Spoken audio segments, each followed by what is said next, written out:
ஹல்லேலூயா. Okay, தேவனுக்கு மகிமை உண்டாகட்டும். இந்த நாளிலும் நாம் தேவ சமூகத்தில் கூடி அவரை மகிமைப்படுத்தும்படியாய், அவருடைய திவ்ய வார்த்தைகளை தியானிக்கும்படியாய் தேவன் நமக்கு கிருபை தந்திருக்கிறார். அதற்காக நாம் தேவனுக்கு துதி செலுத்துவோம். அன்புக்குரிய யாவருக்கும் இயேசு நாமத்தில் அன்பின் வாழ்த்துக்கள். ஹல்லேலூயா. சரி, வசனத்தில் போனோம். 1 கொரிந்தியர் 15:34 படிங்க. 1 பவுலடியார் கொரிந்திய சபைக்கு எழுதின முதலாவது நிருபம், அது 34 15ஆம் அதிகாரம், அது 30 வாசிங்க. 1 கொரிந்தியர் 15:34 தானா? இல்லை, அது வேற. நீங்கள் பாவம் செய்யாமல் நீதிக்கு ஏற்றபடி விழித்து கொண்டு தெளிந்தவர்களாய் இருங்கள். போதும். ஓகே, பாவம் செய்யாமல் நீதிக்கு ஏற்றவர்களாய் விழித்து தெளிந்து புத்தியுள்ளவர்களாய் இருங்கள். இங்கே ஒரு விழிப்பு என்கிற ஒரு காரியத்தை பார்க்குறோம். ஒரு முக்கியமான அடிப்படை விழிப்பு. பொதுவாக இந்த நாட்களில் நீங்கள் வந்து விழிப்பு ஜபம் என்ற ஒரு ஜபம் பிரபலமாய் வருகிறது. உங்களுக்கு தெரியும், இயேசுநாதர் வந்து கெத்செமனேக்கு போகும்போது 1 மணி நேரமாவது என்னோட விழித்திருக்கக்கூடாதா என்று அவர் சொன்னார். அதனால் நாம் விழித்திருந்து ஜபிக்க வேண்டும் என்று சொல்லி ஒரு விழிப்பு ஜப அடிப்படை இருப்பது உண்டு. பைபிளில் அந்த விழிப்பு என்று பயன்படுத்துகிற வார்த்தை அது கண் விழித்திருப்பதை குறிக்கிற வார்த்தை அல்ல. வேறு வசனங்கள் இருக்கிறது. சில சந்தர்ப்பங்களில் நாம் கண் விழித்து நிஜமாகவே ஜெபிக்க வேண்டிய சூழ்நிலை நமக்கு ஏற்படுகிறது உண்டு இல்லையா? சில சூழ்நிலையில் நிஜமாகவே கண் விழித்து இருக்கிறோம், உண்மை. இயேசு அந்த கெத்செமனே தோட்டத்துக்கு வரும்போது கண் விழித்து ஜெபிக்க வேண்டிய ஒரு சூழ்நிலை இருந்ததுங்கிறது உண்மை. அந்த இடத்துல சோதனைக்கு உட்படாதபடி விழித்திருந்து ஜெபம் பண்ணுங்கள் என்று ஆண்டவர் சொல்வார். அப்போ சோதனைக்கு உட்படாதபடி விழித்திருங்கள் என்று சொன்னால், சோதனை ராத்திரி வருமா பகல வருமா தெரியாது இல்லையா? அப்போ இங்கே சொல்லியிருக்கிற விழிப்பு, பொதுவாக அந்த விழிப்பு என்று சொல்வதே பைபிளில் சொல்லியிருக்கிற அது கண் விழித்தலை குறிக்கிற வார்த்தை அல்ல. அதை தாண்டின ஒரு ஆழமான காரியம் என்பதை நீங்கள் புரிந்து கொள்ள வேண்டும். ஏன்னா பல இந்த வேத புரட்டு ஆவின்னு சொல்கிறது சில உண்மையில் அது எப்படி புரட்டி கொண்டு போகிறது என்கிறத கொஞ்சம் ஜாக்கிரதையாக இருக்கும்படி நான் ஒரு அறிமுகமாக அதை நான் உங்களுக்கு சொன்னேன். ஆண்டவராகிய இயேசு தம்முடைய வருகையை பற்றி சொல்லும்போது நீங்கள் லூக்கா 21:36 20:36 இல்லையா? ஆகையால் இனி சம்பவிக்க போகிற இவைகளுக்கு நீங்கள் தப்பி மனுஷகுமாரருக்கு முன்பாக பாத்திரவான்களாக எண்ணப்படும்படி எப்பொழுதும் ஜெபம் பண்ணி, பார்த்தீங்களா, எப்பொழுதும் ஜெபம் பண்ணி விழித்திருங்கள். இயேசு பகலை வருவாரா ராத்திரி வருவாரா சாயங்காலம் வருவாரா நமக்கு தெரியாது இல்லையா? அப்படி தான் சொல்லியிருக்கு. சாயங்காலத்திலோ இரவிலோ எப்போ வேணாலும் வரலாம்.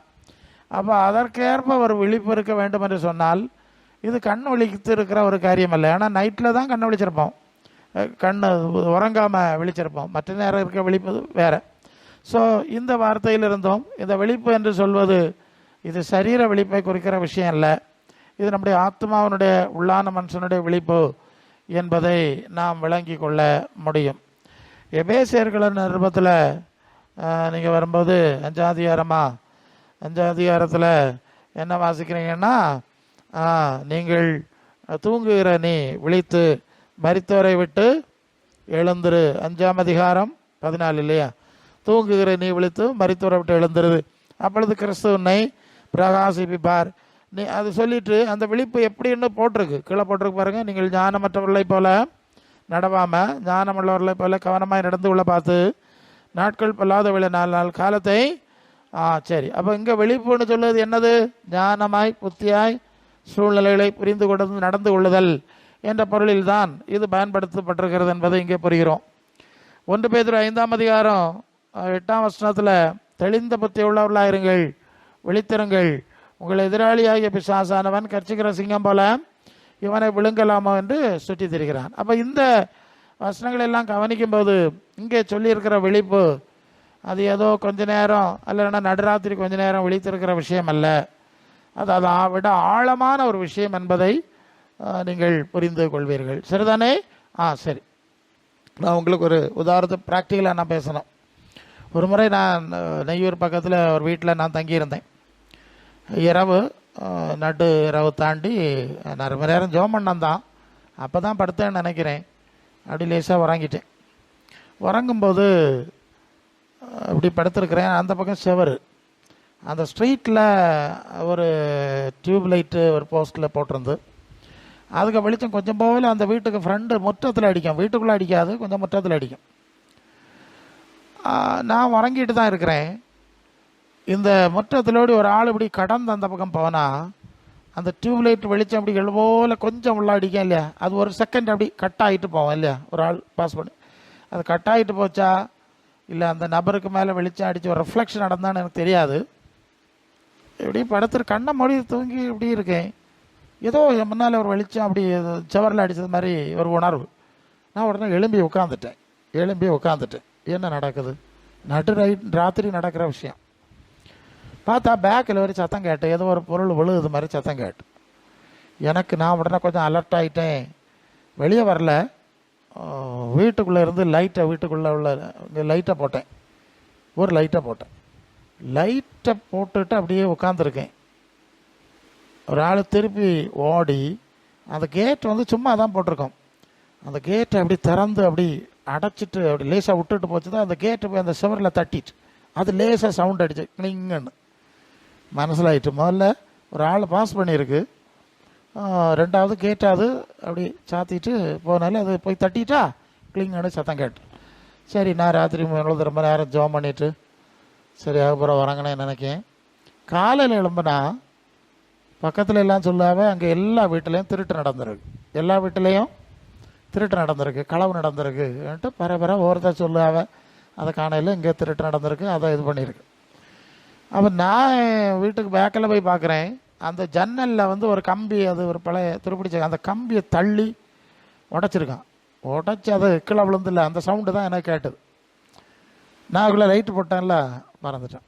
ஸோ நான் யோசித்து பார்த்தேன், பக்கத்தில் எல்லா வீட்லேயும் பல வீடுகளில் சாமர்த்தியமாக களவாண்டுட்டு போனவன் எங்கள் வீட்டுக்கு வந்தவன் களவாட முடியலை. இல்லையா, அற்புதமாக நினைக்கிறேன் இது ஆண்டவருடைய. அப்போ தான் உறங்குறேன்னு நினைக்கிறேன் ரொம்ப நேரம் ஜோம் பண்ணிட்டு. ஸோ ஒரு விழிப்புணர்வு. அப்போ விழிப்புணர்வு சொல்லுது கண்ணு மூடி தான் இருக்குது, எப்படி அந்த வெளிச்சு எனக்கு தெரிஞ்சுன்னு தெரில. இது மாதிரி தான் கண்ணு மூடி இருந்தாலும் மனசு விழிப்பாக இருக்கக்கூடிய ஒரு சூழ்நிலை. மனசு விழிப்பாக இருந்திருக்கு, அப்படி தான் அதை புரிய வேண்டியது. ஸோ அப்போ விழிப்பு என்று சொல்வது கண் விழிப்பை குறிக்கிற விஷயம் இல்லை, நம்முடைய மனசனுடைய ஆத்மாவனுடைய விழிப்பை குறிக்கிறது என்கிற வசனங்களை நம்ம பார்த்துட்டோம். அதனால தான் கண் விழிப்பு தான் முக்கியம்னு சுண்டலங்காப்பி அடிச்சுக்கிட்டு இருக்கிறத விழிப்புன்னு நினச்சிடக்கூடாது. இயேசுநாதர் விழித்து பல நாள் ராத்திரி முழுவதும் ஜோம் பண்ணியிருக்காரு, நாங்களும் ஜோம் பண்ணுறோம்.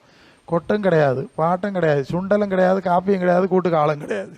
இல்லையா, அது ஒரு தனி அனுபவம் தான், இல்லைன்னு சொல்லலை. தாராளம் ஆவியானவர் ஒருபடி ஜோம் பண்ணுங்க, வேண்டான்னு சொல்லலை. நீங்கள் சபையில் ஜோம் பண்ண முடிஞ்சா ஜோம் பண்ணுங்க. ஓகே, எனக்கு சப்ஜெக்ட் முன்னால் வந்துடுது. ரொம்ப வருஷத்துக்கு முன்னே ஒரு நாள் ஒரு பிரசங்கியார் என்னை கூப்பிட்டாரு, ஒரு ஒழிப்பு ஜபம், நீங்கள் வந்துடுங்க. அப்படியா, தேவனுக்கு சித்தமாலால் வர்றேன். அடுத்து சொல்லுவார், நீங்கள் தான் விழித்திருக்க பண்ணணும். எப்படியா, விழிப்பு ஜபமா, நான் போய் தான் அவங்கள விழிச்சிருக்க பண்ணணுமா? நான் மனசுக்குள்ளே கொஞ்சம் டென்ஷனா, இது வேண்டாத்தனா இல்லையா? நானே பிரசங்கியாருங்க, எனக்கு தந்த வேலையே பிரசங்கம் தான் வந்துக்கிட்டே இருக்கும். அது நடுராத்திரி கொண்டு வச்சுக்கிட்டு பிரசங்கம் பண்ண விட்டா ஜனங்கள் உறங்கிடுவாங்க, அது ஒரு பக்கம். சரி, எதுக்கோ இவர் கூப்பிட்டாரு, நான் பிரசங்கியாருன்னு அவருக்கு தெரியும், அவர் நல்லா பேசிகிட்டே இருப்பார். அதை கிண்டல் பண்ணுக்கு அவர் சொல்லுவார், விழித்திருக்க பண்ணணும். அப்படின்னா நீர் பிரசங்கத்திலே போகக்கூடாது, பாட்டு கூத்தெல்லாம் அடித்து ஜனங்களை குஷிப்படுத்தணுங்கிறது அதுக்கு மறைமுக அர்த்தம் இல்லை. மனசுக்குள்ளே டென்ஷன் தான். சரி, இருந்தாலும் ஆண்டவருடைய ஊழிய சம்மந்தமான விஷயம், நம்ம அது இது சொல்லப்படாதுல்ல. சரி பாஸ்டர்னே. நடந்ததுக்கு என்னென்னா, அதுக்கு முந்தின நாளில் இருந்து எனக்கு பயங்கர காய்ச்சல் வந்த மாதிரில ஒரு அன்னைக்கு செல்ஃபோன் இருக்க மாதிரி கிடையாது. ஒரு ஃபோன் பண்ணி கூட அவருக்கு தகவல் சொல்ல முடியாத அளவுக்கு டோட்டலி ஆஃப், போக முடியலை. நான் மனசுக்குள்ளே நினைச்சேன், இப்படி ஆண்டவர் தடுத்து போட்டார். அதான் சொன்னார்ல ஒரு வார்த்தை, விழிச்சிருக்க பண்ணணும்னு. விழித்திருந்து ஜோம் பண்ணினா நீங்கள் இருந்து ஜோம் பண்ணியிருக்கணும். பகலில் பிரசங்கத்துக்கு கூட நான் தாராளம் ஆழமான சத்தியம் பேசுகிறவன் தான், விட்டுருக்கலாம்ல. கிண்டல் பண்ண போனதுனால ஸ்டாப் பண்ணி போட்டார். சரி, ஸோ அதனால் இதிலெல்லாம் சிக்கப்படாது. அதனால் விழித்திருந்து ஜபிக்க தப்புன்னு சொல்லலை. இங்கே ஒரு முக்கியமான விழிப்பு சொல்லியிருக்கு, அதை பற்றி சொல்லணும். அது என்னன்னா, பாவம் செய்யாமல் தேவ நீதிக்கேற்ப விழிப்பாய் தெளிவாய் இருத்தல். இது ரொம்ப ரொம்ப முக்கியமான விஷயம் இல்லையா? அடிப்படையான விஷயம். நமக்கு இருந்த அடிப்படை விழிப்பு விசுவாசிகளுக்கு கண்ண விழிப்பு இல்லை, பாவம் செய்யாமல் விழித்திருக்கக்கூடிய விழிப்பு தான் முதல் விழிப்பு என்பதை நீங்கள் புரிஞ்சுக்கணும். இந்த விழிப்பு இல்லாமல் வேற எந்த விழிப்பு இருந்தோம் பிரயோஜனம் கிடையாது இல்லையா? சரி, இப்போ பாவம்னா என்ன அப்படின்னு ஒரு சின்ன ஐடியா வேணும். அது எப்படி விழிப்பாக இருக்கிறதுங்கிறத நம்ம பார்க்கலாம். 1 யோவான் 3:4 படிக்கும் பொழுது நியாய பிரமாணத்தை மீறுகிறதே பாவம். பாவம்னா என்னதான்? நியாய பிரமாணத்தை மீறுகிறது பாவம். சரி, அப்போ நியாய பிரமாணம்னா என்னன்னு கேட்டால் அது நம்ம பகுதிக்கு வரணும். மோசையின் மூலம் 10 கட்டளை அவர் எழுதி கொடுத்தார், வேறு அநேகத்தை எழுதி வச்சாங்கங்கிறதெல்லாம் நமக்கு தெரியும். இது பழைய ஏற்பட்ட நியாய பிரமாணம். ஆனால் நாம் அறிந்திருக்க வேண்டிய நியாய பிரமாணம் என்ன? எரேமியா 31:33, எரேமியா 31:33 நீங்கள் படிக்கும்போது என்னுடைய பிரமாணங்களை அவருடைய இருதயத்தில் 31:33 எரேமியா நான் என் பிரமாணங்களை அவருடைய உள்ளத்திலே வைத்து அதை அவருடைய இருதயத்தில் எழுதி சரி போதும். நான் எங்கே என்னுடைய பிரமாணங்களை எழுதுவேன்? இந்த வார்த்தை தான் நமக்கு தேவை. கல்லுலேயும் புத்தகத்திலையும் பேப்பர்லையும் எழுதுவதை பற்றி இங்கே பேசலை. நான் மனிதருடைய இதயங்களில் என் பிரமாணங்களை நானே எழுதுவேன். வேற ஆள் எழுதுனா தானே தப்பாக எழுதிடுவாங்க. அப்போ தெய்வம் எழுதுனா தப்பு வராது பாருங்க. அதான் அந்த வசனத்தை எடுத்தேன். நானே அவருடைய இருதயத்தில் எழுதுவேன். ரோமர் 2:14-15 வசனத்தில் வந்தீங்கன்னா, ரோமர் 2:14-15 நாம் என்ன வாசிக்கிறோம்? நியாய பிரமாணம் இல்லாத பிரஜாதிகள் சுவாபமாய் நியாய பிரமாணத்தின்படி செய்கிற போது நியாய பிரமாணம் இல்லாத அவர்கள் தங்களுக்கு தாங்களே நியாய பிரமாணமாக இருக்கிறார்கள். அவருடைய மனசாட்சி கூட சாட்சி இடுகிறதுனாலும் குற்றம் உண்டு குற்றமில்லை என்று அவருடைய சிந்தனைகள் ஒன்றை ஒன்று தீர்க்கிறதுனாலும் நியாய பிரமாணத்துக்கு ஏற்ற கிரியை இருதயங்களில் எழுதியிருக்கிறது என்று ஹல்லேலூயா. அவர் இருதயத்தில் எழுதுவேன்னு சொன்னார்ல, இருதயத்தில் எழுதுவேன்னு சொன்னார்ல. இப்போ யாருக்கு இருதயத்தில் எழுதுறாருன்னு பார்த்தா எல்லாருடைய இருதயத்திலும் எழுதியிருக்கார். நியாயப்பிரமாணம் இல்லாத புறஜாதிகள்னு சொல்லியிருக்கு இல்லையா? அப்போ நியாயப்பிரமாணம் இல்லாதவர்கள், வேதம் இல்லாதவர்கள், சத்தியம் இல்லாதவர்கள், தெரியாதவர்களுக்கு உள்ளத்திலே தேவன் எழுதுகிற ஒரு பிரமாணம் இருக்கிறது. ஹல்லேலூயா.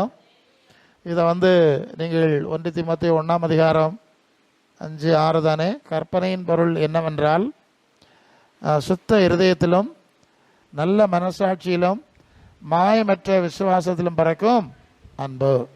சுத்த இருதயம், இருதயத்தில் எழுதுவது அல்லது மனசாட்சி.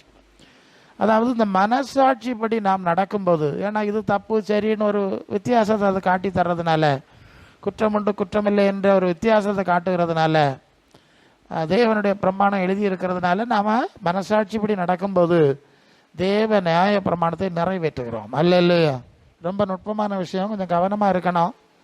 நான் ஏன் இதை சொல்லுகிறேன்னு சொன்னால், இதை நீங்கள் உங்களுக்கு புரிஞ்ச சொன்னால் எப்படி சொல்லணும்? நீங்கள் ஒருத்தரை பார்த்து ஒருத்தர் கேட்பீங்க, உங்களுக்கு மனசாட்சி இல்லையா? இல்லையா? மனசாட்சி இல்லையா அண்ணா? மனசாட்சி இல்லாமல் பேசல சொல்லுங்க இல்லையா நம்ம? அப்போ மனசாட்சின்னு ஒன்று இருக்குது, இருக்கணும்னு எல்லாருக்கும் ஒரு புரிதல் இருக்கு இல்லையா? மனசாட்சி வேணாம், இது என்னத்த ஒரு மனசாட்சி இல்லாத நடவடிக்கை. இன்னைக்கு மனசாட்சி கிடையாது பாருங்க. அல்லேலூயா.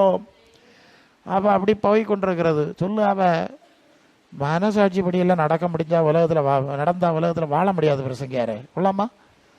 மனசாட்சி படி நடந்தால் உலகத்தில் வாழ முடியாதான். பிறகு கள்ளனுக்கும் கொள்ளக்காரனுக்கு தான் காரணம். எப்படியா? கள்ளனுக்கும் கொள்ளக்காரனுக்கு தான் காலம், நல்லவனுக்கு காலம் கிடையாது.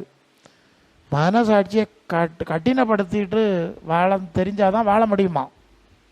அப்படியாகும் உலகம் இருக்குது. பின்ன எந்த லட்சணத்தில் இருக்க உலகத்தை ஆசீர்வாதம்னு சொல்லு என்னத்துக்கு? இப்படி தானே இருக்குது உலகத்துக்கு லட்சணம். இந்த உலகத்தை ஆசீர்வாதமாக்கும், இந்த உலகத்தில் உயர கொண்டு போனோன்னு நீங்கள் ஆசைப்படுகிறதுக்கெல்லாம் நான் கேட்கறது உண்டு. சரி, அப்போ மனசாட்சி, சுத்த மனசாட்சி. நீங்கள் 1 தீமோத்தேயு அதே இதில் நீங்கள் என்ன படிச்சிங்க? 1ஆம் அதிகாரத்தில் 18 அந்த கடைசி பகுதி, இந்த கட்டளையை நோக்க ஒப்புவிக்கிறேன், நீ விசுவாசமும் நல்ல மனசாட்சியும் உடையவனாய் இரு. அடுத்த வசனம், இந்த நல்ல மனசாட்சியை தள்ளிவிட்டு விசுவாசமாகிய கப்பலை சேதப்படுத்தினார். அப்போது தேவ விசுவாசம் பக்தி மார்க்கம்னு சொல்லுவது மனசாட்சியில் ஆரம்பிக்க வேண்டும். சரிதானே? உங்களுக்கு புரியுதா? சரியில்லைன்னா திருத்திக்கணும். மனசாட்சி தான் ஆத்மா, மனசாட்சி தான் இதயம், உள்ளான மனுஷன்னு சொல்லுது. மனசாட்சி கரைப்பட்டு போனால் அப்புறம் என்னத்தை பிரயோஜனம்? எல்லாம் சம்பாதிச்சு, பணம் சம்பாதிச்சு, சொத்தம் சம்பாதிச்சு, மனசாட்சி 2 போச்சுன்னு சொன்னால் என்ன பிரயோஜனம்? அதுதானே ஆத்மாவாக வெளியே போனோம். அப்போ மனசாட்சியிலே தேவன் தம்முடைய பிரமாணங்களை எழுதுகிறார். அந்த உணர்வோடு தீமைகளை விட்டு விலகி நடக்க படிக்கணும். இது முதலாவது அனுபவம். இது வேதம் ஒன்றும் இல்லாதவர்களுக்கு நடக்கக்கூடிய காரியம். சுத்த மனசாட்சி, நல்ல மனசாட்சியுடன் நடக்க பிரயாசப்படுகிறேன் பவுல் சொல்லுவார். குற்றமற்ற மனசாட்சியுடன் நடந்தேன் என்று சொல்லுவார். அப்படியெல்லாம் வசனங்கள் இருக்கிறது நமக்கு தெரியும். சரி, அப்போ முதலாவது மனசாட்சியின் நியாயத்துக்கு, மனசாட்சிக்கு கட்டுப்படாமல் நடந்தால் நாம் பாவம் செய்கிறோம். ஆண்டவர் சொல்லுவார், மற்றவர்கள் உங்களுக்கு செய்ய விரும்பாத நீங்கள் அவங்களுக்கு செய்யாதுங்க, மற்றவர்கள் உங்களுக்கு செய்ய விரும்புகிறத நீங்கள் அவங்களுக்கு செய்யுங்க. இதுவே நியாயப்பிரமாண தீர்க்க தரிசனங்களுமாவுன்னு சொல்லுவார். அப்போ மனசாட்சிப்படி எங்கெல்லாம் நடப்புக்கிறோம்? சரியாக நடந்தோமா? குற்ற மனசாட்சி இருந்தால் உடனே தாழ்த்தி என்ன செய்யணும்? பாவரிக்கை செய்யணும். என்ன செய்யணும்? பாவரிக்கை செய்யணும். ஆண்டவரே மன்னிக்கணும், மனசாட்சி சரியில்லை. அந்த பாவரிக்கை செய்து அந்த காரியெல்லாம் சரியாகிறது வரைக்கும், தெளிவாகிறது வரைக்கும் முதலாவது பாவ மன்னிப்பை பெற்று சுத்த மனசாட்சியை காத்து கொள்ள வேண்டும். அல்லேலூயா. கிறிஸ்தவ சுவிசேஷன் அடிப்படை சொல்லிகிட்டு இருக்கேன். கிறிஸ்தவ மார்க்கத்துக்கு இன்றைக்கி மனசாட்சி தெரியாது பாருங்க. அவையெல்லாம் சிலுவை கள்ள மாதிரி கள்ளியெல்லாம் அடிக்கடி சொல்லுதான். இது சிலுவை கள்ள மாதிரி கள்ளிகளுக்கு பரலோக ராஜ்யத்துக்கு போகிறாங்க. கள்ளமாருக்கு கள்ளிகளுக்கும் மனசாட்சி வருமா? யோசித்து பாருங்க நீங்கள். அதான் அர்த்தம். மனசாட்சிப்படி நடக்கணும்னா கள்ளக்கம் கள்ளின்னு நம்ம சொல்லக்கூடாது இல்லையா? அவன் மனசாட்சி நீதிமான எல்லைக்குள்ளே வந்துடுறான். இவங்க அது கூட வரமாட்டாவலாம். கள்ளங்கள்ளியாலாக தான் இருப்போம், நாங்கள் சிலுவை ஆராதிப்போம், சிலுவையின் நிலைகளில் அடைந்த மடியான் சார்ந்த பார்வேன்னு பாட்டு எழுதியிருக்க லட்சணத்தை பார்த்துடுங்க. சிலுவை அப்படி சுருண்டு கிடக்கு இடமா சிலுவை. பாவம் மன்னிப்பு எடுக்கிற இடம் சிலுவை. இயேசுவை சிலுவையில் அரைஞ்சது. இது மறுபடியும் சிலுவையில் அரைஞ்சது மாதிரி ஆயிரும். எப்போதாவது தப்பு தவறு வந்துட்டுன்னா அந்த சந்தர்ப்பத்தில் மட்டும்தானே பாவம் மன்னிப்பு எடுக்கணும். சும்மா அதிலே கிடந்து போகிறாங்க. அதான் சிலுவை கள்ளமாக இருக்க தத்துவம். அவை அதிலே கடந்து விடுவாங்களாம். மனம் திரும்புவது கிடையாது, குணப்படுவது கிடையாது, தேவநீதி தேடுவது கிடையாது, ஒன்றும் கிடையாது. சிலுவை மரத்திலே படுத்துக்கிடுது. இதுதான் சிலுவை கள்ளன். சரி, இதெல்லாம் தப்பு பாருங்க. அப்படிலாம் உள்ளவையே மனசாட்சியில் நீதியாக நடக்க மாட்டாங்க. இப்போ முதல்ல மனசாட்சியில் நடக்கணும். அவங்க நினச்சிருக்கிறது நம்ம கூட்டத்துக்கு போனோம், ஆராதிச்சிட்டோம், பாட்டு பாடிட்டோம், கையடிச்சிட்டோம், காணிக்கை கொடுத்துட்டோம், நேர சொர்க்கத்துக்கு போயிட்டோம். ஒரு மனசாட்சி அறிவு கூட கிடையாது. எல்லாம் இருக்குது. கீழே இருந்து மேலே வர பாஸ்டர்மாருக்காக மனசாட்சி கிடையாது. அதாங்க இப்போ பிரச்சனை. விசுவாசிகளுக்காக மனசாட்சி இருக்குது, பாஸ்டர்மாருக்கு மனசாட்சியே கிடையாது. என்னெல்லாம் அக்கிரமம் செய்வாங்க தெரியுமா? நான் சுற்றி நடக்கவே இல்லையா? உடனே விசுவாசி பார்க்கும், நம்ம பாஸ்டரே இப்படி தான் ஃப்ராடாக தான் நடக்காரு, பின்ன நமக்கு நடக்கப்படாது. பார்த்துக்க, மந்தைக்கு மாதிரியாக கண்காணிப்பு செய்யுங்கன்னு சொன்னால் பாஸ்டர்மார் அத்தனை வேறு ஃப்ராடு. உடனே இவங்க பார்க்குது, அவரே ஃப்ராடாக நடக்காரு, பின்ன நமக்கு நடக்கு. இப்படியாக சபையில் எல்லாமே குட்டிச்சவர் ஆகுது. அப்போ நான் சொல்லுறது, நீ பிரசங்கம் பண்ணதை குறைச்சிக்கிட்டு கொஞ்சம் மாதிரியாக நடக்குது பாருங்க, இல்லையா? ஒரு பிரசங்கத்தை விட மாதிரி தான் ரொம்ப பவர்ஃபுல்லாக பேசான். நீங்கள் என்ன தான் வாழை முறைக்கு பிரசங்கம் பண்ணிட்டாலும் அவன் பார்த்துட்டு வர்றான். பார்த்துட்டு அவன் அந்த லைனில் போயிடுவான். இந்த இதைத்தான் காப்பி அடிப்பான். சாத்தான் சொல்லிக்கிடுவான், அவங்க பாஸ்டர் இப்படி தான் நடக்கிறார் அப்படின்னு உனக்கு என்னன்னு கேட்பான். சரி, அப்போ மனசாட்சி ரொம்ப முக்கியம், அதை விட்டுறாத. அப்போ மனசாட்சிப்படி நீதியாக நடக்கணும். இதுதான் கிறிஸ்தவ மார்க்கத்தின் 1ஆம் பாடம்.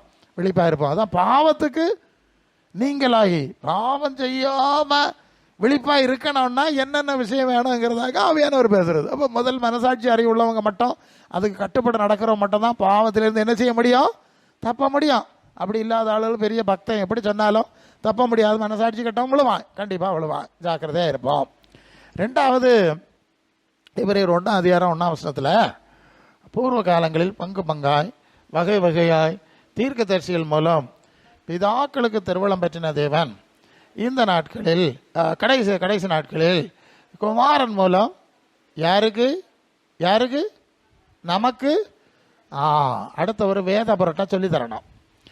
நான் நிறைய ஊழியங்களை சுற்றுறோம், உங்களுக்கு தெரியும். எல்லா இடத்துலையும் இயேசுன்னு வார்த்தைகளை வாசிங்க, அப்போஸ்தலத்திற்கு அஸ்திபாரம், கிறிஸ்து மூலக்கல்லுன்னு சொன்னால் பிரசங்கம் அரைஞ்சியது கிடையாது, சபை அரைஞ்சியது கிடையாது. அவை எப்போதும் வேதம் படித்தேன். என்னத்தை படித்தேன்? சங்கீதம் படித்தேன் பாஸ்டர். எப்படியா? சங்கீதம் படித்தாவலாம், ஏசாயா படிப்பாவலாம், எரேமியா படிப்பாவலாம். அது கர்த்தர் சொன்னது தானே. அப்படியா?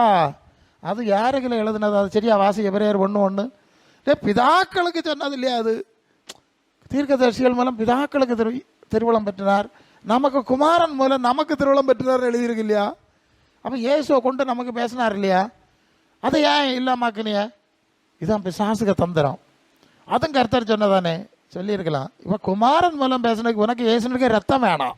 வேணுமா ரத்தம்? இல்லை ஆட்டை பிடிச்சிட்டு போவியோ? ரத்தம் வேணாம் இல்லையா? வேணாம். சிலுவை பலி வேணும். அப்போ அவர் சொன்னது மட்டும் வேண்டாம். பேவரட்டுக்கு இயேசு வேணும், அற்புதம் செய்ய இயேசு வேணும்.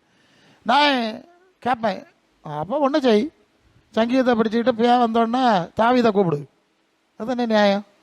இல்லைன்னா ஏசாயாவை கூப்பிடு, ஏசாய நாமத்தில் விரட்டு. அப்போ சரி, பே வரட்டுறதுக்கு இயேசு வேணுமா, சோக்கை எடுத்துக்கிறதுக்கு இயேசு வேணுமா, பாவ மன்னிப்புக்கு இயேசு வேணுமா? பிறகு வேதம்னு சொல்லுறதெல்லாம் வேற ஆளுவை பேசுனது கொள்ளாமா?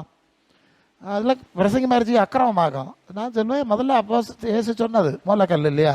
அப்போ சொல்லி பாருங்க, கிறிஸ்து மூலக்கல், பேசி 2:20. இயேசு சொன்னது மூலக்கல், அப்போ சொல்லி சொன்னது மற்றக்கல். அப்போ இதில் அஸ்திபாரத்தில் இருந்துக்கிட்டு இதற்கேற்ப சில விஷயங்கள் நம்ம கடந்து வந்த பாதைகள்லாம் இருக்கும், அது நீங்கள் எடுக்கலாம், பிரச்சனை. அஸ்திபாரம் இங்கே இருக்கட்டு, வாசிக்கவே மாட்டோம் நாங்கள். அஸ்திபாரம் அங்கே தான் நிற்போம். யாக்கோபு போனான், சுத்தினான், கரங்கினான், விழுந்தான், எழும்பினான், இதை தான் மராடியில் வில்லடி பாட்டு நடத்துவோம். வில்லடி பாட்டு இல்லையா? அப்படி நடத்தாதுங்க. இப்போ நினைக்க உங்களுக்கு எப்படி எல்லாம் தமிழில் மிளகா அரைக்கான வேணும். எனக்கு ஆண்டவர் சொல்லியது, எனக்கு வேலையே அது இல்லையா? இப்படியாக ஜனங்களை இருட்டுக்குள்ளே அடைச்சி வச்சிருக்கான், போய் சொல்லு. இப்போ எனக்கு அங்கே நுழைய வழி இல்லாமல் வேற எவனையோ கொண்டு மண்டைக்குள்ள யாக்கோபு, ஆபிரகாமு, தாவீது, ஏசாயாவை கொண்டு நிறைச்சி வச்சிருக்கேன். எனக்கு இடம் இல்லை, நான் வெளியே நிற்கணும். இதோ வாசல் படியில் நின்று தட்டுகிறேன் 3:20 வெளிப்படுதல். கதவை திறக்கணுமே, அங்கே உள்ள திறந்து பார்த்தா வேற ஆளுவே இருக்காவ, யாக்கோபு இருக்காரு. வெளியே நான் கிட்டலாம் சொல்லுது உண்டு, ஓ இயேசுவே ஆத்மநேசரே, பயங்கர பாட்டு பாருங்க, ஆராதனை. ஓஹோ, அங்கே உள்ளவாய் பார்த்தா அங்கே யாக்கோபு இருக்காரு, தாவீது இருக்காரு. எப்போ பார்த்தாலே யாக்கோபு, தாவீது, ஏசாயா தான் சுத்திட்டு நடக்கு. பாட்டு ஆராதனை இயேசுவே நேசரே நாகம். உள்ள போனால் இயேசுவை காணல, உள்ளதானே? அது லவோதிக்கா சபைக்கு சொன்னது தானே. சபையை விட்டு வெளியே வந்து டேய், அந்த சபைகளுக்குள் உலாவி கொண்டிருந்த கர்த்தர்னு சொல்லியிருக்கு இல்லையா? 7 குத்து வழக்கு நடுவில் உலாவினவர். அது 1ஆம் அதிகாரம் வெளிப்படுத்தல் கடைசியில் 7 குத்து வழக்கெல்லாம் 7 சபைகளாம். நடுவில் நின்னவர் இப்போ வெளியே வந்து நிற்கார், பார்த்துக்க வாசல்கிட்ட. இந்த கூட்டம் முடிச்சு போகிற ஆளெல்லாம், டேய் உங்கள் இருதயத்தில் இடம் தருவீங்களா, கதவு தரப்பீங்களா? சபைக்குள்ள இப்போ வேற ஆள் உட்கார்ந்துருக்கு. எனக்கு உள்ள உட்காருக்கு இடம் இல்லை, செத்து போனவனை எல்லாம் கொண்டு வச்சிருக்கு. நான் உயிரோடு இருக்கிறேங்க, எனக்கு இடம் இல்லை, பார்த்துக்கா. நீங்களாவது இடம் தருவீங்க, எனக்கு தட்டுவார். அதாக அந்த செய்தி, தனி நபர்கள் ஒருவன் நான் வரேன் இடம் தாருங்க அப்படின்னு கேட்கார். ஸோ இன்னைக்குள்ள நிலைமை அது. சரி, இப்போ இயேசு இடத்துல கற்றுக்கொள்ள வேண்டும். அடுத்தது பாவம் செய்யாமல் இருக்கணும்னா இயேசு வசனம், நீங்கள் மத்தேயு 11:28 நான் சாந்தம் மனத்தாழ்மையுமா இருக்கிறேன் இல்லையா, என் நுகத்தை ஏற்றுக்கொண்டு என்னிடத்துல யார்கிட்ட படிக்க சொன்னார்? என்னட்ட படிக்க தானே சொன்னார். நீங்கள் நியாயப்பிரமாணம் படிச்சுக்கிட்டு இருங்கன்னு சொல்லியிருக்கலாம் இல்லையா? சொல்ல இல்லையே. அது யோவான் 8:31-32 இயேசு தம்மை விசுவாசித்த யூதர்களை பார்த்து, நீங்கள் என்னுடைய உபதேசத்தில் நிலைச்சிருந்தால் என்னுடைய சீசரில் இருப்பீர்கள். மோசேனுடைய உபதேசத்தில் இருந்தால் மோசனுடைய சீசன் ஆயிரு, ஏசாயா சீசன் ஆயிரு. அதான அர்த்தம். தாவீது சீசன் ஆயிரு, யூதர்களை பார்த்து சொல்லிட்டார் பாருங்க. அப்போ இயேசுவின் வார்த்தைகளில் நடப்பது தான் தேவனுடைய பிரமாணம். நியாயப்பிரமாணம் நிமிர்றது தானே பாவம். மனசாட்சியில் ஒன்று தந்தாச்சு எல்லாருக்கும். இப்போ குமாரன் மூலம் நமக்கு பேசுகிறார், குமாரனை அனுப்பி பேசுகிறார். எபிரேயர் 12:25 படிங்க சீக்கிரம். எபிரேயர் 12:25 பூமியில பேசினவர்களுக்கு கீழ்ப்படியாதவர்கள் என்று எச்சரிக்கையா இருங்க.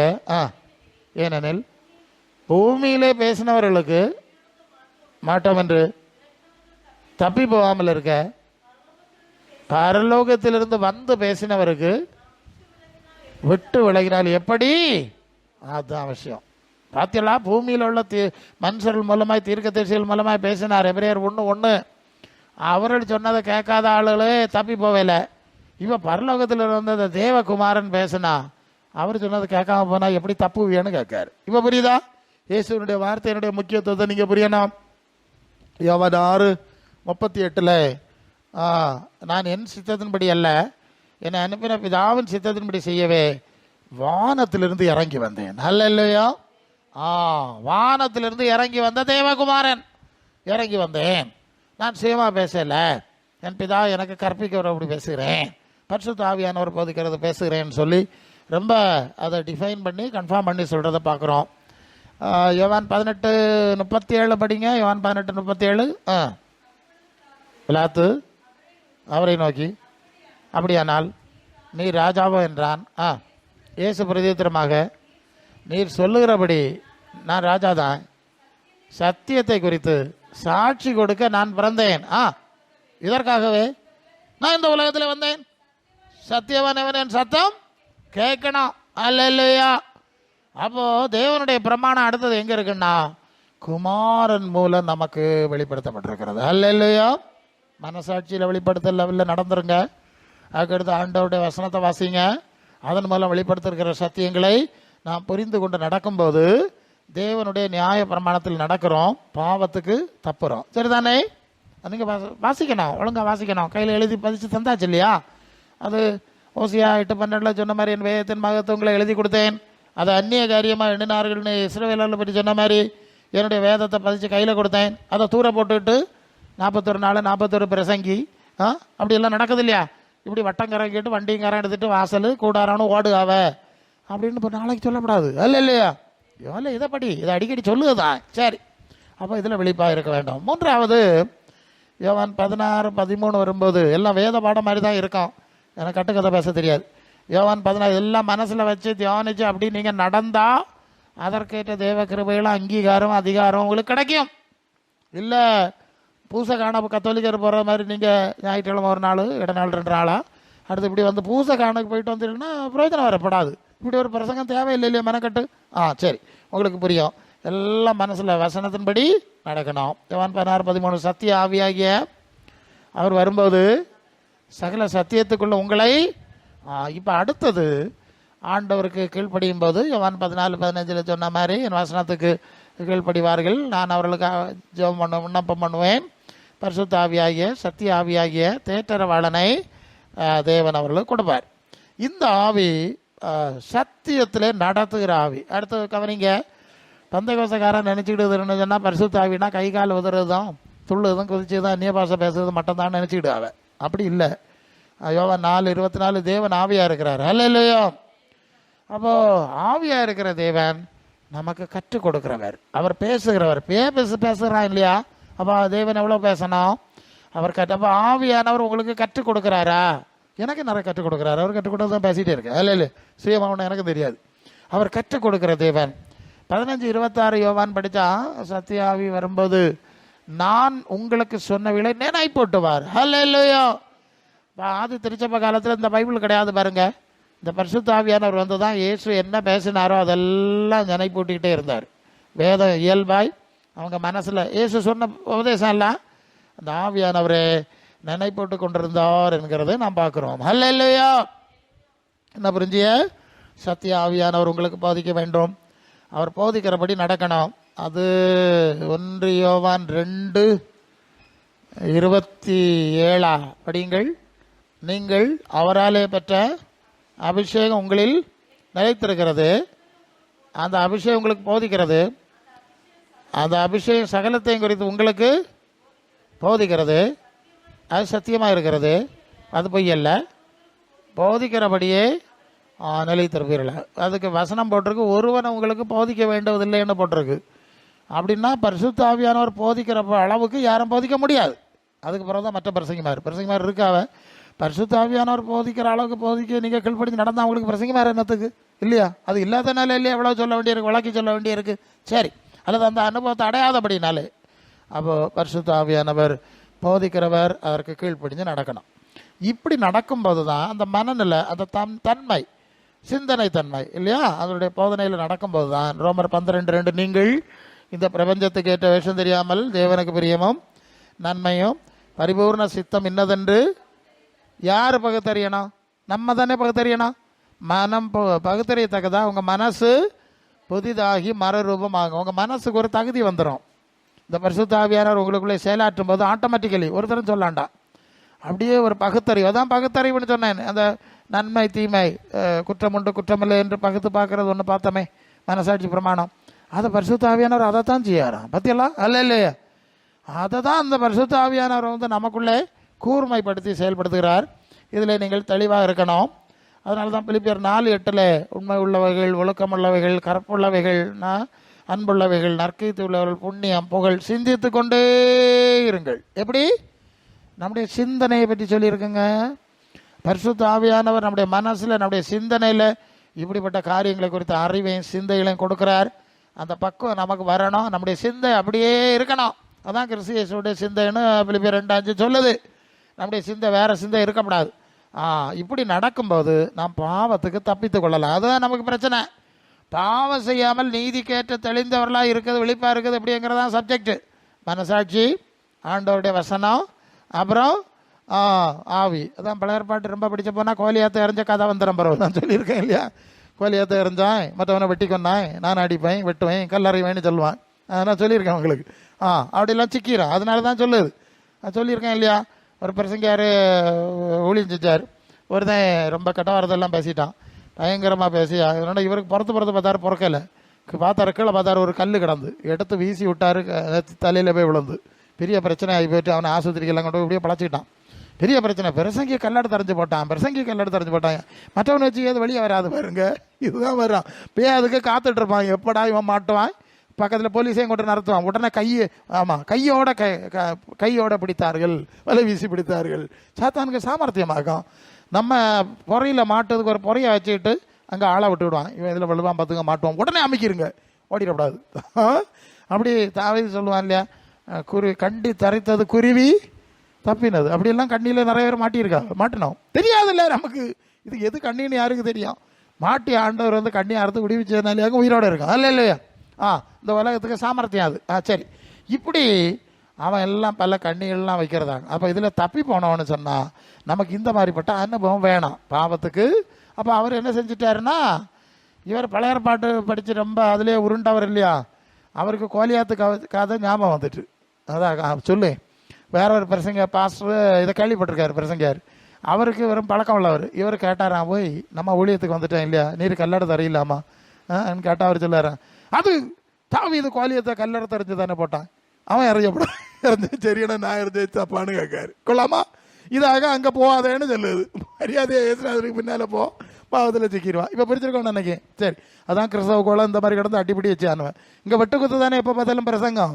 பின்ன சபையில் அதுதான் நடக்கும், அடிப்படி தராறு கேஸு வழக்கு இறக்குற அடிதடியெல்லாம் நடக்கும். சரி சரி, அப்போ விழிப்பாக இருக்கணும், ஆண்டவருடைய வசனத்தில் போகணும், சத்திய ஆவியானவர் நடத்தணும். சரி, அடுத்த ஒரு விஷயம் பார்க்கணும். எபிரேயர் 12:4 சீக்கிரம் படிங்க. எபிரேயர் 12:4 பாவத்துக்கு எதிராய் போராடுகிறதுல ரத்தம் சிந்தப்படத்தக்கதாய் இன்னும் எதிர்த்து நிற்கவில்லை. அல்லேலூயா. இங்க பாவத்துக்கு எதிராக ரத்தம் சிந்தப்படத்தக்கதாய் எதிர்த்து நிற்க வேண்டும்னு ஒரு பகுதி இருக்கு. அப்ப என்ன புரியுதுன்னு சொன்னா, இந்த பாவம் வந்து ஈஸியா நம்ம விட்டுட்டு போற விஷயம் இல்லை. புரியுதா?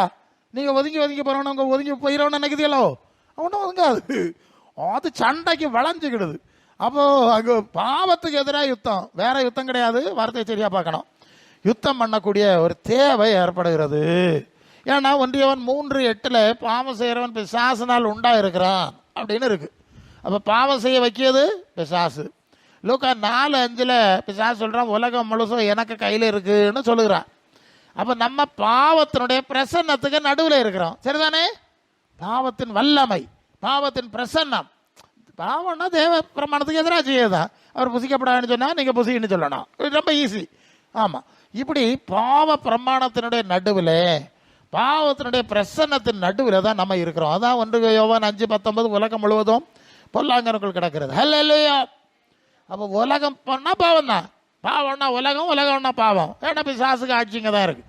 அதனால தான் யோவான் 7:7 ஆண்டவர் சொல்வார், இந்த உலகத்தின் கிரியைகள் பொல்லாப்பாக இருக்கிறதுனால, அதை நான் கண்டிக்கிறதுனால, அது நான் சாட்சி கொடுக்கறதுனால அது என்ன பாய்க்கிறது, இந்த உலகத்தினுடைய அக்கிரமத்தையும் கள்ளத்தனங்களையும் அம்பலப்படுத்துறதுனால தான் உலகம் என்னை பாய்க்கிறது என்று சொல்லுகிறார். ஹல்லேலூயா.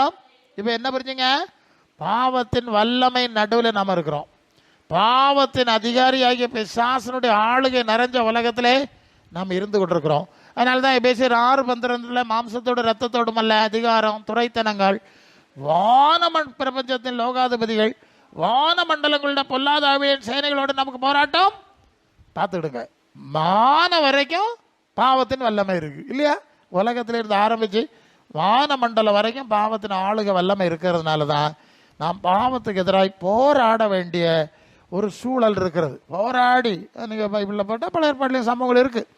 போராடினார்கள், போராடி தான் ஜெயித்தார்கள். அது ஈஸியாக விட்டு விட்டு போகிற காரியம் கிடையாது. புரியணும் நினைக்க உங்களுக்கு எவ்வளோ? ஆமாம் பிரசங்கர், அப்போ எப்படிப்பட்ட மோசமான உலகத்தில் இருக்கேன் இல்லையா? ஆமாம், அதனால தான் உலக நேசம் தேவனுக்கு விரோதான பகைன்னு சொல்லியிருக்கு. யாக்கோபு 4:4, 1 யோவான் 5:15, 2:15 சொல்லுது இல்லையா? உலகத்தில் அன்பு இருந்தால் பிதாவின் அன்பில் சும்மாயா சொல்லியிருக்கு. யாக்கோபு 1:27 கடைசி வசனம் அது சொல்லுது, உலகத்தால் கரைபடாதபடி தன்னை காத்து கொள்ளுகிறதே தேவனுக்கு முன்பாய் மாசில்லாத சுத்த பக்தி. அவ்வளோ எவ்வளோ மோசமான உலகத்தில் இருக்கும், நேசிக்க முடியுமா? இது ஆசீர்வாதம்னு பிரசங்கம் பண்ணது பிசாசு தானே, பிசாசு தானே. அதாவது கலாத்தியர் 1:4, இந்த பொல்லாத பிரபஞ்சத்திலிருந்து விடுவிக்கும்படி தேவனுடைய சித்தத்தினாலே தம்மை தாமே இயேசு ஒப்பு கொடுத்தார். இந்த பொல்லாத பிரபஞ்சத்திலிருந்து விடுவிக்கணும்னு அவர் ரத்தம் சிந்தி பாடுபட்டு இந்த உதயசம் எல்லாம் கொடுத்தா இவனை உலகத்தில் மூழ்கு அடிச்சு போடுவான் இல்லையா? பூமியின் உயர்ந்த ஸ்தானம்னு சொல்லி கலர் அடித்து ஏமாற்றி போடுறான் இல்லையா? சாத்தான் வேலை நடக்குது, நீங்கள் புரிஞ்சு கொள்வீங்க. சரி, இப்போ பாவத்தை எதிராக போராடணும். எபிரேயர் 12:1, பாரமாக மிக திரளான சாட்சிகள்லாம் பாவத்துக்கு எதிராக போராடி போயிருக்கிறாங்க. சாட்சியில் நெருக்கி கொண்டிருக்கிற பாரமான யாவற்றையும் தள்ளிவிட்டு, நெருங்கி நிற்கிற பாவத்தையும் தள்ளிவிட்டு விசுவாசத்தை துவக்கிறவரமாகி இயேசுவை நோக்கி ஓடணும். ஹல்லேலூயா. அப்போ பாவம் நெருங்கி நிற்கிறது, நெருக்கி கொண்டிருக்கிறது இல்லையா? நெருக்கி கொண்டிருக்கு இல்லையா? 4 பக்கத்தில் நெருக்குது இல்லையா? நெருங்கி கொண்டிருக்கிறது. அதை தள்ளி விட்டு ஓடிவிடு. அதனால தான் உலகத்தில் அன்பு கூர்ந்து உலகத்தில் உள்ளதை எடுக்க போனால் மாட்டிக்கிடும். அல்ல இல்லையா? பல சந்தர்ப்பம் அப்படி தான். உலகத்தில் உள்ள காரியங்கள் சாதிக்கிறதுக்கு அங்கே போய் நான் இப்போ சாதிக்க போகிறேன் அப்படி இப்படின்னு உலகத்துக்கு ஓடினாலாம் பாவம் பிடிச்சிக்கிடும். அல்ல இல்லையா? யார் யாரெல்லாம் உலகத்தை ஆசீர்வாதம் நினைக்கிறார்களோ, உலகத்தை நேசிக்கிறார்களோ, அவர்கள் பாவத்தின் பிடியிலே சிக்குவார்கள். அல்ல இல்லையா? இது ஒரு அடிப்படை. விசுவாசிகளானாலும் ஊழியக்காரர்களானாலும் உலக நேசம், உலகத்தை ஆசீர்வாதம் நினைக்கக்கூடிய தன்மை இருந்தால் அது இது பாவம் இல்லையா? அப்போ உலகத்தை நேசிக்கிறதுனா பாவத்தை நேசிக்கிறதுன்னு அர்த்தம். பாவத்தின் அதிபதியாக பிசாசை நேசிக்கிறதுன்னு அர்த்தம். அப்போ பாவம் இவனை அடிமைப்படுத்தான் இல்லையா? அப்படி தான் பாவத்தில் மாட்டுகிறாள். உலக நேசம்ங்கிற எல்லாம் வரும்போது தான் அது அவர்களை பாவத்தின் அடிமைத்தனத்துக்குள்ளே இழுத்து கொண்டு சிக்க வைத்து விடுகிறது. அதனால தான் யோவான் 14:30 ஆண்டவர் சொல்வார், இதோ உலகத்தின் அதிபதி வருகிறான், அவனுக்குள்ள ஒன்றும் என்னட்ட இல்லை. அல்ல இல்லையே, என்ன ஆளுக செய்ய முடியாது. நான் உலக நேசம் இல்லையே, நான் உலகத்தான் அல்ல. யோவான் 17:14-16 சொல்வார். அது எப்படி வர முடியும் என்னட்ட? ஸோ இது விசுவாசிகள் பாவத்தின் வல்லமையிலிருந்து தப்பித்து கொள்வதற்கு வேண்டிய முக்கியமான ஒரு விஷயம். அல்ல இல்லை, நீங்கள் இப்படியே பழகி பாருங்கள், நீங்கள் தப்பிடுங்க. அநேக காரியங்கள்லேருந்து நீங்கள் தப்பி விடுவதற்கு தேவனுக்குள்ள உதவி செய்ய முடியும், உங்களால் முடியும். இல்லைன்னா என்ன வீர வசனம் பேசிக்கிட்டு இருந்தாலும் நீ தான் உலகத்துக்கு நேசம் தானே, பாவத்துக்கு நேசம் தானே, பாவத்தினுக்கு அதிபதிக்கு நேசம் தானே. அப்போ இங்கே இருடா, முடிஞ்சு போச்சு, அவ்வளோ, அது கட்டி போட்டாச்சு. அதான் அதுக்கு அர்த்தம். நீங்கள் புரிஞ்சுக்கிடுங்க, இன்னைக்கு உலகத்தில் நடக்குது மோசமான காரியம். யூதா 3ஆம் வசனத்தில், யூதா 3 ஒரு அதிகாரம் தானே, ஒரு பரிசுத்தவான்களுக்கு ஒரு விசை ஒப்புவிக்கப்பட்ட விசுவாசத்துக்காக நீங்கள் தைரியமாய் போராட வேண்டும். அல்லேலூயா. அப்போ இது பரிசுத்தவான்களுக்கு ஒப்புவிக்கப்பட்டிருக்கிற ஒரு போராட்டம். அல்லேலூயா. மற்றவங்க போராடலை, அவன் உலகத்துக்கு சரணடாகி உலகத்துக்கு உச்சாணியில் ஏறிட்டு அதிலே மூழ்கி உருண்டு புரண்டு போயிடுறான். இது பரிசுத்தவான்களுக்கு. பரிசுத்தவான்கள் யார்? நீங்கள் ரோமர் 1:1-2 பரிசுத்தவான்கள் ஆகும்படி வாசி 1:2 தேவ பெரியரும் பரிசுத்தமுள்ளவர்கள் ஆகும்படி அழைக்கப்பட்டவர்களாக இருக்கிற அனைவருக்கும் எழுதுகிறதா. அல்லேலூயா. அப்போ சபையாருக்கு, ரோம சபையாருக்கு சொல்லும்போது நீங்கள் பரிசுத்தவான்களாகும்படி அழைக்கப்பட்டிருக்கிறீர்கள். மற்ற சபைகளுக்கு சொல்லும்போது பரிசுத்தவான்களுக்கு எழுதுகிறதாவது, அப்படிதான் அந்த வார்த்தை வரும். அப்போ பரிசுத்தவான்களுக்கும் பரிசுத்தமாகும்படி அழைக்கப்பட்டவர்களுக்கும் தான் இது எழுதப்படுகிறது அப்படின்னு. இந்த சபைங்கிறதே பரிசுத்தவான்களாய் அழைக்கப்பட்டவர்கள். அப்போ அவர்களுக்கு தான் இப்படி ஒரு போராட்டம் ஒரு தடவை தான் பாவத்துக்கு எதிராக போராடுகிற போராட்டம் நியமிக்கப்பட்டிருக்கிறது அப்படின்னு நாம் பார்க்குறோம். அப்போ பாவம் செய்யாமல் விழிப்பாக இருக்க வேண்டும். அதான் நான் வேறு விழிப்புலாம் கதை பேசிகிட்டு இருப்பாவே, சும்மா கண்ணை முழிச்சு காப்பி குடிச்சிட்டு போனால் போதுங்கிறது போகுது, அந்த விழிப்பை சொல்லலை. நாம் சில விழிப்பை டைட்டிலாக பார்த்தோம். இப்போ ஒரு விஷயத்தை பார்த்தோம், பாவம் செய்யாமல் விழிப்பாக இருப்பது. அதை குறித்த அறிவு மனசாட்சியினால் கொடுக்கப்படுகிறது. குமாரன் மூலமான சுவிசேஷத்தில் பழக்கம் உள்ளவர்களாகும் பொழுது நாம் அதில் தேரை விடுகிறோம். அப்புறம் பரிசுத்தாவி வரும்போது அந்த சத்தியத்தை அந்த ஆண்டவருடைய வார்த்தைகளை ஞாபகப்படுத்துகிறது. ஸோ அடுத்தது மூணாவது, அப்போ மனசாட்சி அறிவு, ஆண்டவருடைய வார்த்தையில் அறிவு, பரிசுத்தாவி எனக்கு அறிவு பலன், இதெல்லாம் சேர்ந்து பாவத்தை எதிர்த்து நாம் போராடுகிறதுனாலே நாம் ஜெயித்து விடுகிறோம். இல்லையா? போராடாதவன் ஜெயிக்க முடியாது. போராடாதவன் ஜெயிக்க முடியுமா? எதிரி வருது, ஐயா நான் சரணடைஞ்சிறேன்னா முடிஞ்சு போச்சு இல்லையா? இருக்க பலத்தோட போராடணும்ல. போராடுறவன் தானங்க ஜெயிக்க முடியும். இது போராட மாட்டேங்கிறாங்க. அதான் சொல்லிட்டாச்சுல, நம்ம எல்லாம் பாவிகள் தான். நம்ம எல்லாம் இப்போ புரிஞ்சிருக்கணும். நீங்கள் நம்ம எல்லாம் பாவிகளாக்கும், சிலுவை கலர்களாக்கும், பாவிகளாக எங்கள் மேலே எங்களுக்கு வேண்டிக் கொள்ளுங்க, இப்படியெல்லாம் சொல்லு. கொள்கை எங்கேருந்து வந்தாப்போ பிசாசு தானே, போய் தந்துடும். இங்கே நமக்கு எந்த ஐடியாவும் சொல்லலை. ஸோ இந்த நாட்களில் இந்த விழிப்புணர்வு நமக்கு ரொம்ப அவசியமாக இருக்கிறது. இல்லையா? ஒன்றா ஏன்னா எனக்கு முக்கிய பிரச்சனை என்னன்னா, சபையானது கிறிஸ்துவின் சுவிசேஷத்தின் அடிப்படைக்குள்ளே கொண்டு வர வேண்டுங்கிறது ஆண்டவர் எனக்கு தந்த வேலை.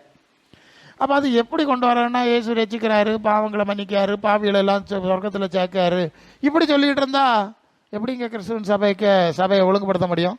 அப்போ தான் இந்த வசனங்களை எனக்கு தர்றாரு. இப்படி இல்லை, விஷயம் மனசாட்சியில் ஆரம்பிக்கணும், தீமைகளை விட்டு விலகணும். அப்போது இந்த உலகம் எவ்வளோ கசப்பாக கடினமாக இருக்கிறதுனால தான் மனசாட்சியோடு வாழ முடியாதுன்னு ஒரு நிர்பந்தம் ஏன் வருதுன்னு சொன்னால், இப்படிப்பட்ட ஒரு கடினமான சூழல் போராடி வேண்டி இருக்குது, போராடத்தான் வேண்டி இருக்கிறது. இல்லையோ? ஆமாம், பல போராட்டம் வருது. தேவன் தான் கிருபை தரணும். சில சந்தர்ப்பத்தில் இது எப்படி செய்ய, ஆண்டவரே இப்படி ஒன்று வந்துட்டு இது எப்படி நான் கடந்து போகிறது, இதில் என்ன பதில் சொல்லுது? உண்மையும் சொல்ல முடியாது. உண்மையை சொன்னாலும் பிரச்சனை வரும். பொய் சொல்ல போனால் பொய் சொன்ன என்ன பிரச்சனை, எனக்கு அப்படி சாமர்த்தியமான சூழ்நிலை வந்துருக்கு. இப்போ உண்மையை சொல்ல போனால் பிரச்சனை வரும். பொய்யும் சொல்லப்படாது. என்ன ஆண்டவரே இதில் என்ன சொல்லணும்? இப்போ உண்மையும் சொல்லாமல் பொய்யும் சொல்லாமல் எனக்கு ஏதாவது ஒரு வழியை உண்டாக்கி வர்றது பறந்துடுவேன். இல்லையா? தப்பிச்சிருவேன். ஒரு செகண்டில் ஏதாவது ஒன்று கிடைக்கும். ரைட், முடிஞ்சு போச்சு. அதோட அந்த சப்ஜெக்ட் ஆஃப் ஆகிரும். ரொம்ப ஞானமாக தான் நடக்க வேண்டியிருக்கு பாருங்க. ஸோ அப்போ நமக்கு ஒரு விழிப்பு வேண்டும். என்ன விழிப்பு வேணும்னா, பாவம் செய்யாமல், பாவத்தின் பிடியில் சிக்காமல் தப்பி போகக்கூடிய ஒரு விழிப்பு இல்லைன்னா நம்ம தேவ பிள்ளைகள் கிடையாதுங்க. அதான் பேக்கின் நோய்க்கும் ஆசீர்வாதம் பொய்முனி வேர்ந்த ஸ்தானத்துக்கு வந்துட்டு போகிறவெல்லாம் விசுவாசி கிடையாது. அப்படி பேசுகிறவெல்லாம் ஊழியக்காரனும் கிடையாது. ஸோ இங்கே சொல்லியிருக்க சப்ஜெக்ட் என்டையர்லி டிஃப்ரெண்ட். நாம் இங்கே ஆரம்பிக்கணும். இப்படி நீங்கள் உங்களை அந்த மாதிரி உங்களை சீர்தூக்கி பார்த்து சுத்திகரித்து கொண்டு அப்படி நடக்கும்போது தான் தேவனுடைய ஐக்கியம், அதான் அந்த 15:8 மத்தேயு 15:8, இந்த ஜனங்கள் வாயினால் என்னிடத்தில் சேர்ந்து உதடுகளால் கனம் பண்ணுகிறார்கள், இருதயம் என்னை விட்டு விலகி இருக்கு. ஏன் இருதயம் விளைவிச்சு தெரியுமா? தொடர்ந்து இருக்கு. மனுஷனுடைய கற்பனைகளை உபதேசங்களாய் போதித்து, ஆமாம், ராத்திரி ஆராதனை, பவல ஆராதனை, விழிப்பு ஆராதனை, அந்த ஆராதனை, இந்த ஆராதனை நிறைய நடத்துவா இல்லையா? செண்டை மேலும் செங்கேரி மலம், இதெல்லாம் நடத்தினாலும் நம்ம மனசு அவரோட இணையாது. நம்ம மனசு அவரோட இணையணும்னா இந்த அடிப்படைக்குள்ளே வரணும். பெருசங்கார நெருப்பு சொல்லுதை பார்த்தா இப்போ ஒரு தரம் பரலோகத்துக்கு போக மாட்டாவ போல இருக்கு, அப்படிலாம் கேட்டிருக்காவ. அப்படிலாம் பார்த்தா யார் போவான்? அப்போ எல்லாரும் கள்ளமாரி ஆகி போனான். அப்போ இனி கள்ளமாக இருக்கும், லைசன்ஸ் கொடுப்போன்றேன், அவர் கொடுப்பாரா? அப்படி எங்கேயா இருக்கா? அப்படி சொல்ல இல்லையே. நீதிமான்கள் தங்கள் பிதாவின் ராஜ்யத்தில் சூரியனை போல எங்கேயுமே கள்ளமாறுன்னு எழுதலை. அது கொலோசியர் 1:11-12-13. அது ஒளியில் உள்ள பரிசுத்தவான்களை சுதந்திரத்தில் பங்கடையும்படி நம்மை தகுதி உள்ளவர் ஆக்கினவர்னு சொல்லியிருக்கு. இல்லை, அதுக்கு ஒரு தகுதி இருக்குது. தகுதி படணும். தகுதி பட்டவர்கள் தான் போக முடியும். ஆமாம், பொய்யை விசுவாசிக்க அசுத்த அதை ஆமாம் 1 பிறகு அது 21:8 வெளிப்படுத்தல் அது 21:8 படிச்சுட்டு வெளிப்படுத்தல் 21:8. பயப்படுகிறவர்கள், அவிசுவாசிகள், அருவருப்பானவர்கள், கொலைபாதகர், விபச்சாரக்காரர், சூன்யக்காரர், விக்கிரக ஆராதனைக்காரர், பொய்யர், 2ஆம் மரமாக கிணி கடலிலே பார்த்தீங்களா? இப்போ எப்படி ஆகும்? பாவி எங்கே போகிறது? கள்ளமாரி எப்படி போகிறது? போக முடியாது. ஆக இந்த நாட்களில் இந்த விழிப்பு நமக்கு வேணும். அது வெளிப்படுத்தல் 22:27 தீட்டுள்ளதும் அருவருப்பையும் பொய்யை நடப்பிக்கிறது ஒன்று மதில் பிரவேசிப்பதில்லை. 22:27 ஆட்டுக்குட்டியானவருடைய ஜீவ புஸ்தகத்தில் பேர் எழுதப்பட்டவர்கள் மாத்திரம் பிரவேசிப்பார்கள். இப்போ தெரியுதா என்னத்தேன்னு? அப்போ நம்ம மார்க்கத்தை என்ன செய்யணும்? அஸ்திபாரத்திலிருந்தே சரி பண்ணி கொண்டு போனால் தேவனுடைய கிருபை, தேவனுடைய அங்கீகாரம், தேவனுடைய அதிகாரம் நமக்கு கிடைக்கும். நமக்கு நடுவில் வந்தால் நம்முடைய சபைகளில் ஒரு எழுப்புதல் உண்டாகல. இதெல்லாம் இல்லாமல் கடந்துட்டு இவன் அந்த பிரசங்கையை கொண்டு வா, அந்த பிரசங்கையை கொண்டு வா, வரம்பற்றவனை கொண்டு வா, டை அடித்தவனை கொண்டு வா, கோட்டு போட்டவனை கொண்டு வா, ஏசுநாதரை விரட்டிட்டு எவனை கொண்டு வந்து என்ன செய்ய போறீங்க நீங்கள்? இல்லையா? அவரை இல்லையா கூப்பிட்ருக்கணும் நீங்கள்? அவரை கூப்பிடணுன்னா இப்படிலாம் நான் வரணும்னா நீங்கள் இதெல்லாம் கொஞ்சம் கொஞ்சமாக செய்யுங்க. பரலோக தேவ ஆவி பிரசன்னம் வரணும்னா செய்யுங்கன்னா அதெல்லாம் செய்ய மாட்டாவலாம், போட்டுட்டு போகிறாவ. நாம் அப்படி போகக்கூடாது. பாவம் செய்யாமல் நீதிக்கு ஏற்ப விழித்திருக்கத்தக்கதாய், விழிப்பு தெளிந்தவர்களாக இருக்க இல்லையா? இன்னொரு வார்த்தை, இப்போ தெளிவு வந்திருக்கா அவங்களுக்கு? அப்படி இருக்கும்படி நாம் கவனமாக இருக்கணும், எச்சரிக்கையாக இருக்கணும் அப்படின்னு இந்த வசனங்கள் மூலம் நீங்கள் படிச்சிடலாம். கொஞ்சம் கஷ்டமாக தான் இருக்கும் பாருங்க. ஆமாம், இப்படி எல்லாம் பிரசங்கம் பண்ணால் ஜனங்களுக்கு எழுப்புதல் வராது, அல்லேலூயான்னு போட மாட்டார்கள். என்னத்த கதையாக இருக்குது. சும்மா யாவது சொல்லணும், நீ உன்னுடைய வலது கரத்தில் இருக்கிறாய், தேவனுடைய தலையில் இருக்கிறாய், அப்படி இப்படின்னு ஜனங்களுக்கு பயங்கர எழுப்புதல். இப்படி தானே கொண்டு போயிட்டு இருக்கா? இப்போ எழுப்புதல் வரும், அப்படியே பண்ணி பாதாளத்துக்கு கொண்டு போக வேண்டியதான். இதெல்லாம் அப்படி கிடையாது. நம்ம உயிர்த்து ஆராய்ந்து தேவன் தருகிற பலன் நிச்சயம், அதிலே கடந்து செல்ல நாம் பிரயாசப்படுவோம். இந்த வார்த்தையினால் கர்த்தர் உங்களை ஆசீர்வதிப்பாராக. ஆம்.